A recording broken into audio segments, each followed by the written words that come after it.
Hi friends, அனைவருக்கும் வணக்கம். நம்முடைய லாஜிக்கல் ட்ரேட்ஸ் கிளப் சேனலில் சப்ஸ்கிரைப் பண்ணியிருக்கக்கூடிய அனைத்து நண்பர்களுக்கும் நன்றி.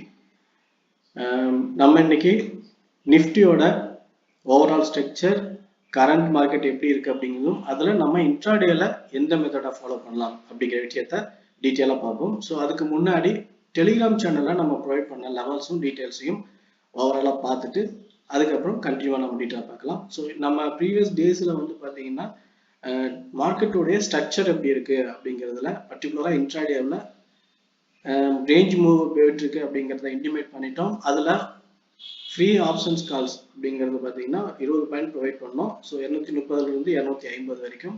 ஸோ அதை ஹிட் ஆச்சுன்றதை கண்டினியூவா போஸ்ட் பண்ணிட்டு இருக்கோம். ஸோ இந்த டீட்டெயில்ஸ் எல்லாமே யூஸ்ஃபுல்லாக இருந்திருக்கும் நம்பலாம். ஓகே ஃப்ரெண்ட்ஸ், இந்த டீட்டெயில்ஸ் தேவைப்படக்கூடிய நண்பர்கள் டிஸ்கிரிப்ஷன் லிங்க் இருக்கு, ஜாயின் பண்ணிக்கோங்க. சார்ட் டீட்டெயில்ஸ் எல்லாம் பார்க்கறதுக்கு முன்னாடி எந்தெந்த ஸ்ட்ரைக்ல ஓப்பன் இன்ட்ரெஸ்ட் அக்யூமுலேட் பண்ணியிருக்கு கான்ட்ராக்ட் அப்படிங்கிறத நம்ம பார்த்துருவோம். 22,600 அதில் வந்து 1,25,000 கான்ட்ராக்ட், அதுக்கப்புறம் 22,700 1,96,000 கான்ட்ராக்ட், அதுக்கப்புறம் 22,800 1,30,000 கான்ட்ராக்ட், 1,70,000 கான்ட்ராக்ட் பார்த்தீங்கன்னா 23,000 வரைக்கும். 23,700 23,000 22,800 22,700 22,600. அப்புறம் ரெசிஸ்டண்டா ரியாக்ட் ஆகக்கூடிய லெவல் இதெல்லாம் அப்படின்னா சப்போர்ட் லெவல் அப்படின்னு நம்ம பார்க்கும்போது 22,500 அப்படிங்கிற லெவல் ஒன்று இருக்கு. 22,500 22,000 ரெண்டு தான் நம்ம ப்ரீவியஸ் வீடியோஸ்ல செக் பண்ணும்போது இருந்துச்சு. ஸோ இப்போ புதுசாக இருக்கிற விஷயம் பார்த்தீங்கன்னா 22,600 அப்படிங்கிற லெவலில் 1,45,000 கான்ட்ராக்ட் வந்து பார்த்தீங்கன்னா அக்யூமுலேட் பண்ணியிருக்காங்க.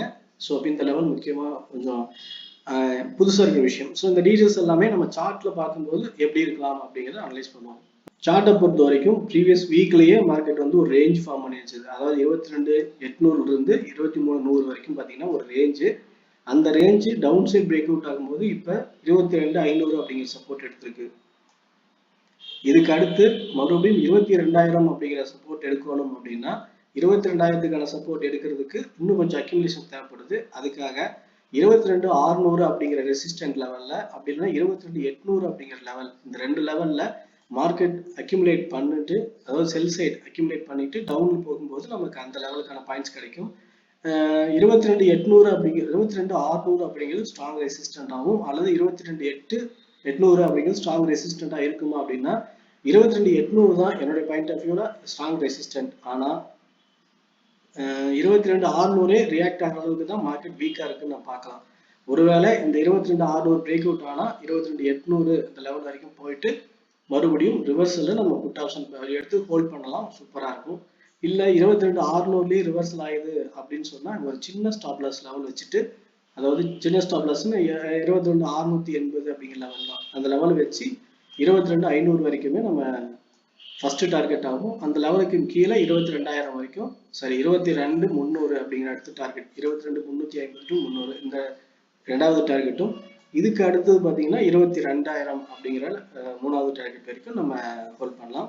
ஸோ 1 by 1 நமக்கு டவுன் சைடில் டார்கெட் பிளான் பண்ணிடலாம். எது வரைக்கும்னா 22,600 ரிவர்சல் ஆகும்போது மட்டும்தான் இப்படி ஒரு பிளான் வச்சுக்கணும். 22,600 பிரேக் அவுட் ஆகுதுன்னா 22,800 வரைக்குமே நமக்கான ஆப்பர்ச்சுனிட்டிஸ் இருக்குது மேலே போகிறதுக்கு. ஸோ 22,800 வரைக்கும் வெயிட் பண்ணி அங்கிருந்து நமக்கு டவுனுக்கான பிளான் பண்ணால் வச்சுக்கலாம். ஸோ இப்போ இந்த ரெண்டு விஷயங்களும் நம்ம பிளான்ல ஈஸியாக வச்சுக்கணும். ஒன்று, பிரேக் அவுட் ஆகும்போது கால் எடுக்கணும், ரிவர்சல் ஆனால் புட் எடுக்கணும். இந்த ரெண்டு விஷயம் தான். ஆனால் 22,600ங்கிற இடத்துல தான் ரிவர்சலையும் பிரேக் அவுட்டையும் வச்சுக்கணும். அப்படி இல்லை நம்ம 22,500லயே பிரேக் அவுட் ஆகுது, ஒரு வாய்டா இங்கே ஒரு ரெட் கேண்டில் இப்படி ஃபார்ம் ஆகுது அப்படின்னா என்ன செய்யலாம்னா, அப்போ இந்த 22,500 பிரேக் அவுட்ல நம்ம 300 வரைக்குமே டார்கெட்டை பிளான் பண்ணலாம். ஒரு வைடான ரெட் கேண்டில், ஃபார் எக்ஸாம்பிள் இங்க இருக்கிற கேண்டில் பாருங்க, இங்க நமக்கு இங்கெல்லாம் பாத்தீங்கன்னா ஒரு கேண்டில் சூப்பரான ஒயிட் கேண்டில் ஃபார்ம் ஆயிருக்கும். இங்க இந்த மாதிரியான வைடான ஒரு ரெட் கேண்டில் ஃபார்ம் ஆனால் நம்ம அந்த லெவல்ல வந்து இங்க இருந்து டவுனுக்கு பிளான் பண்ணிக்கலாம். ஆனா சின்னதா நேரோ கேண்டிலோ அல்லது இந்த மாதிரியான மொமெண்டம் வந்து ஃபார்ம் ஆகுது அப்படின்னா நம்ம என்ட்ரியை அவாய்ட் பண்றது நல்லது. எப்படி அப்படின்னா ரெசிஸ்டன்ட் டச் பண்ற வரைக்கும் வெயிட் பண்ணி புட் ஆப்ஷன் எடுங்க. சப்போர்ட்ல இருந்து மேலே போகுதுன்னா ஸ்கேல்பிங்ல கால் ஆப்ஷன் எடுக்கலாம். ஸோ இது ரெண்டு விஷயம் தான் இந்த விஷயத்தை பொறுத்த வரைக்கும் சார்ட்ல நம்ம பார்க்குற விஷயம் அப்படின்னு நான் பார்க்குறேன். ஸோ சார்ட் ஓவராலாக டவுன் சைடாக இருந்தாலும் சப்போர்ட் பை ரெசிஸ்டன்ஸ் செல் அப்படிங்கிற மாதிரியான மூவ் தான் கண்டினியூவாக போயிட்டு இருக்கு.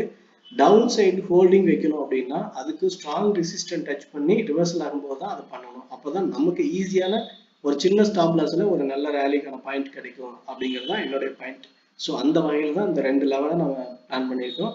ஓகே ஃப்ரெண்ட்ஸ், நிஃப்டியை பொறுத்த வரைக்கும் என்னுடைய பாயிண்ட் ஆஃப் வியூ டீட்டெயில்ஸ் எல்லாம் ஷேர் பண்ணியிருக்கேன். ரிவ்யூ பிடிச்சிருந்தா லைக் பண்ணுங்க, உங்கள் ஃப்ரெண்ட்ஸ் சர்க்கிளுக்கு ஷேர் பண்ணி சப்போர்ட் பண்ணுங்க. உங்கள் ஒப்பீனியன் எது வந்தாலும் கமெண்ட்ல சொல்லுங்க. நம்ம இந்த டீட்டெயில்ஸ் எல்லாத்தையுமே அப்டேட்டடாக டெலிகிராமில் போஸ்ட் பண்ணுவோம். ஸோ அந்த டீட்டெயில்ஸ் தேவைப்படக்கூடிய நண்பர்கள் டெலிகிராமில் ஜாயின் பண்ணிக்கங்க. டிஸ்கிரிப்ஷன் லிங்க் இருக்கு. Okay friends, thank you.